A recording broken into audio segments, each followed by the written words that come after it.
What are your thoughts on a peanut butter hot dog? Well, I think it sounds kind of unique, and when you see this recipe, you might be interested. Come check it out in my kitchen. I'm going to start by cooking a few hot dogs in the oven.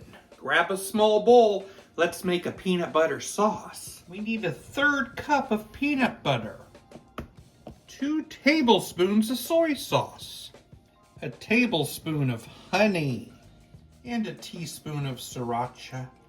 Give it a good mix. Let's spread some of that peanut butter sauce on the bun. Add your hot dog, a little pickled red onion, and some French fried onion crushed on top. Peanut butter hot dogs in my mouth.